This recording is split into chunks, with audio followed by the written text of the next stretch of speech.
شام کے صدر بشار الاسد کی زندگی میں بہت سے اہم لمحات ہیں، لیکن شاید وہ سب سے زیادہ متاثر کن وہ کار حادثہ تھا جو اس مقام سے ہزاروں کلومیٹر دور پیش آیا جہاں وہ رہ رہے تھے۔ بشار الاسد کو ابتدائی طور پر اپنے والد سے وراثت میں اقتدار سنبھالنے کے لیے تیار نہیں کیا گیا تھا۔ یہ سلسلہ 1994 کے اوائل میں دمشق کے قریب ایک کار حادثے میں ان کے بڑے بھائی باسل کی موت کے بعد شروع ہوا۔ اس وقت بشار لندن میں امراض چشم کی تعلیم حاصل کر رہے تھے۔ باسل کی موت کے بعد چھوٹے بھائی کو شام میں اقتدار کے وارث کے طور پر تیار کرنے کے منصوبے بنائے گئے۔ بعد میں انہوں نے ایک جنگ کے ذریعے ملک کی قیادت کی، ایک ایسی جنگ جس میں لاکھوں جانیں گئیں اور لاکھوں افراد بے گھر ہوئے۔ بشار الاسد 1965 میں حافظ الاسد اور انیسہ مخلوف کے ہاں پیدا ہوئے۔ ان کی پیدائش ایک ایسے وقت میں ہوئی جب شام، مشرق وسطیٰ اور یہاں تک کہ دنیا کے دیگر حصوں میں بڑی تبدیلیاں دیکھنے میں آئیں۔ اس وقت عرب قوم پرستی نے جمال عبد الناصر کی صدارت کے ساتھ بہت سے ممالک بالخصوص مصر کی علاقائی سیاست کو متاثر کیا تھا۔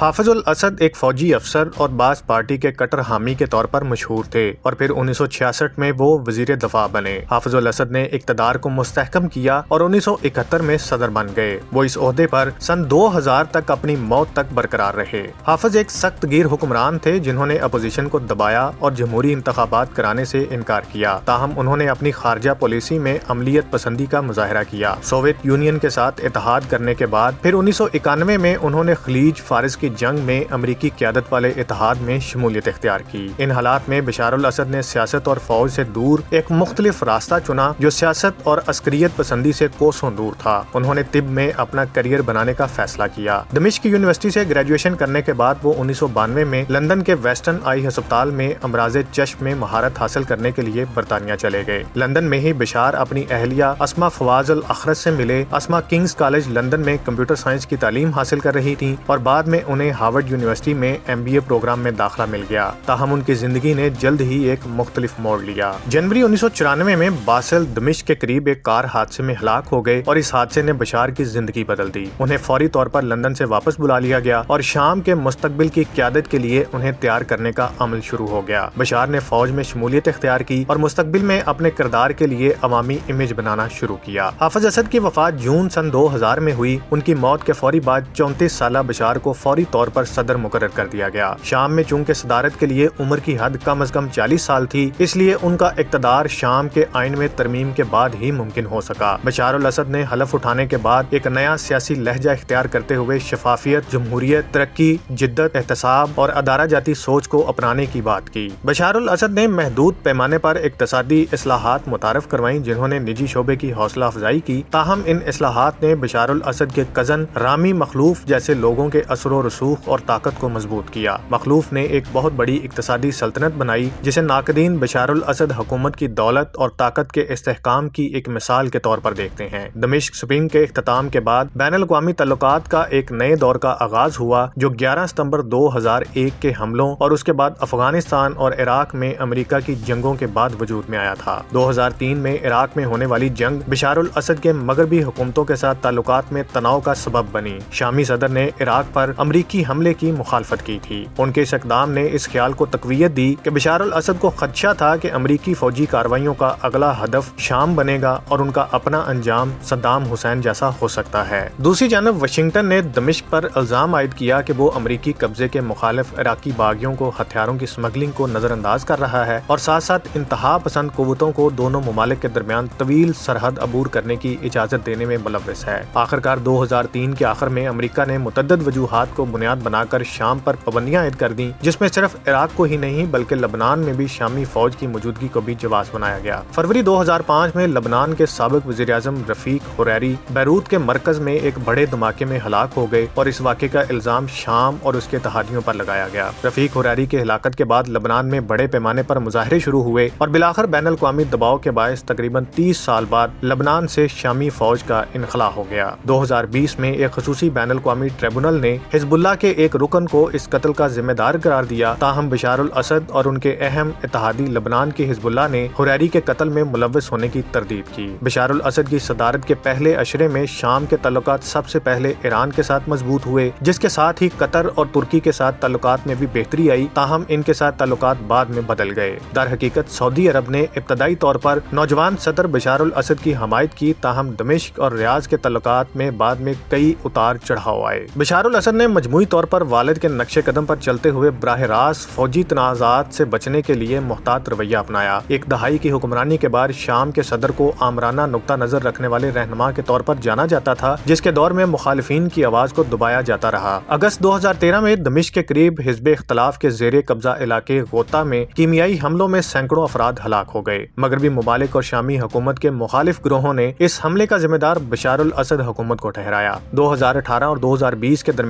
علاقائی اور بین الاقوامی معاہدے کو نتیجے میں پیدا ہونے والی صورتحال سے حکومتی فورسز نے شام کے زیادہ تر حصے پر کنٹرول واپس لے لیا، جبکہ اسلام پسند اپوزیشن گروہ اور کرد ملیشیا شمال اور شمال مشرق میں علاقوں پر قابض رہے۔ ان معاہدوں سے بشار الاسد کی خود اعتمادی میں اضافہ ہوا۔ بغاوت کے آغاز سے عرب دنیا کے ساتھ خراب تعلقات کے باوجود آہستہ آہستہ عرب سفارتی حلقوں میں شام کی واپسی ہو گئی۔ اس واپسی کی علامت 2023 میں عرب لیگ میں شام کی دوبارہ شمولیت تھی۔ عرب ممالک نے دمشق میں اپنے سفارت خانے دوبارہ کھولنے اور شام کے ساتھ تعلقات کو معمول پر لانا شروع کر دیا۔ اکتوبر 2023 میں حماس نے اسرائیل کے خلاف اچانک حملہ کیا، جس کے نتیجے میں غزہ جنگ شروع ہوئی، جو تیزی سے پھیل کر لبنان تک جا پہنچی، جہاں بشار الاسد کی اتحادی حزب اللہ بھی موجود تھی۔ اس تنازع نے حزب اللہ کو بھاری نقصان پہنچایا اور اس کے کئی بڑے رہنما مارے گئے، جن میں حزب اللہ کے رہنما حسن نصر اللہ بھی شامل ہیں۔ لبنان میں جنگ بندی کو قبول کرنے کے بعد دنیا کی توجہ تیزی سے شام کی طرف مبذول ہو گئی۔ اسی دن جب لبنان میں جنگ بندی قائم ہوئی، شام کے حزب اختلاف کے گروپوں نے اسلامی گروپ